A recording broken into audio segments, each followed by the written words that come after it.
Ed's V-Trigger 1 is Psycho Cannon. It is a 2-bar V-Trigger that on activation launches a large projectile. Holding forward while activating will make the projectile go quicker and have a 4-frame faster startup. The buffs it has received over the seasons are now it has 7 hits, you can shoot fireballs while it is out, and special moves juggle easier now.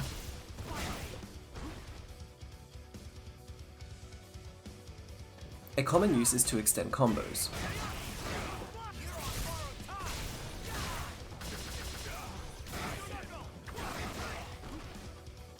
On hit, you can also go for air resets to get mix-ups.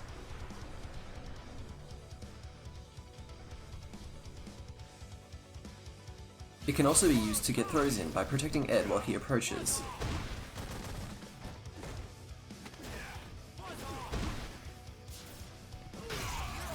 On a knockdown, you can set up an instant overhead that will combo.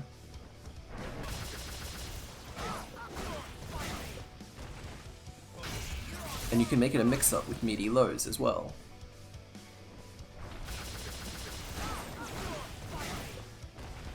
Also, you can make left-right mix-ups on knockdown opponents. And even while they are defending, you can attempt left-right mix-ups.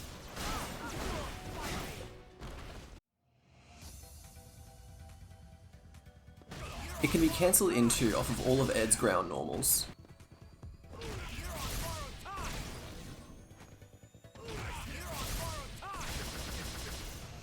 But it cannot be activated on Ed's special moves, unlike V-Trigger 2. V-Trigger 2 activating on special moves is some of Ed's easiest hit confirms, so not having these is pretty bad.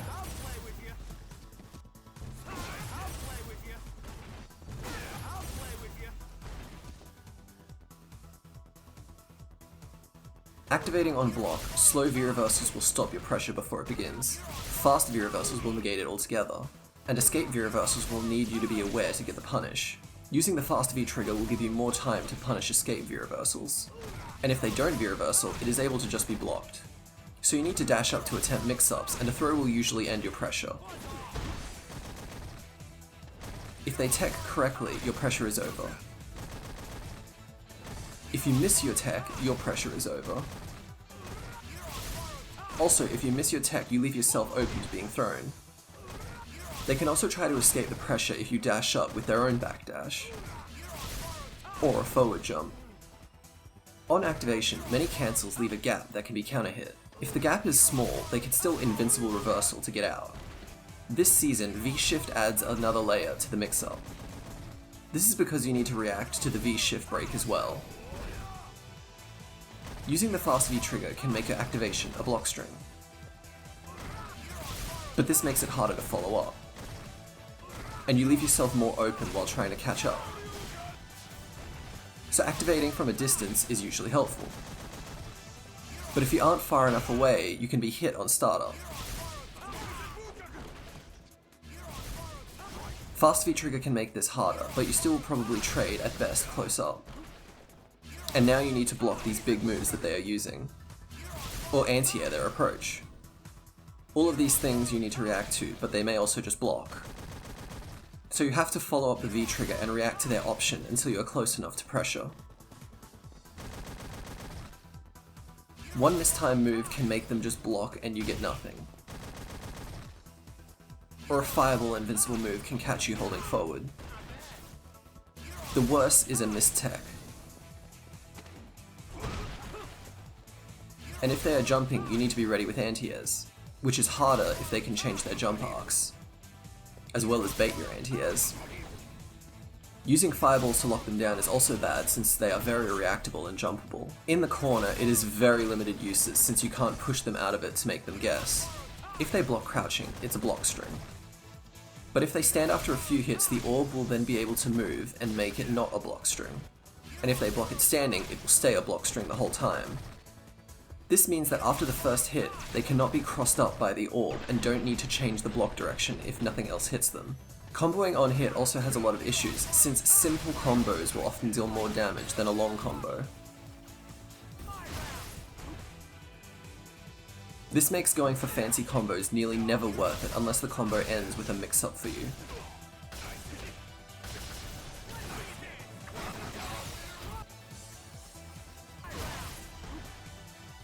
Most often you need to make hard reads to get damage with it.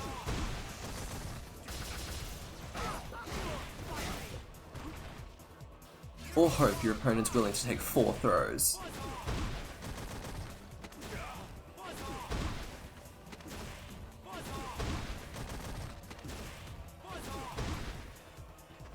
Many characters also have a way of destroying the projectile.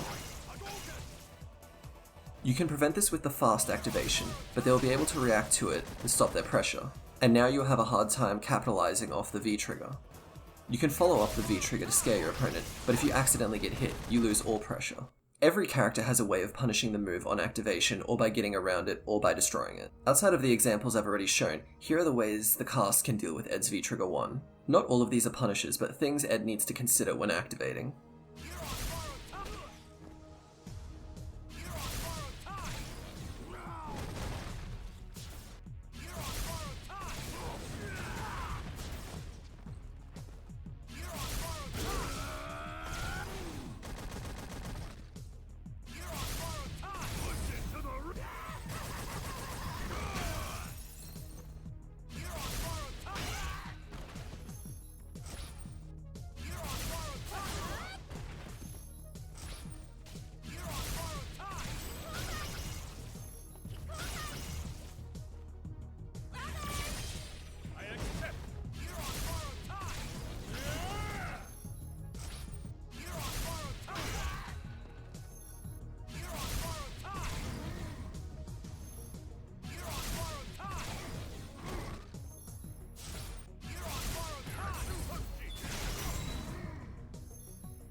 Overall, I think there are too many options against the V-trigger at range that can end your pressure early that you need to react to.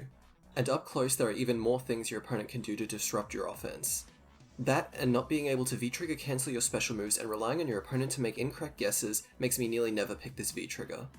And now that V-trigger 2 can't be V-reversal the same way, it is much easier to use overall.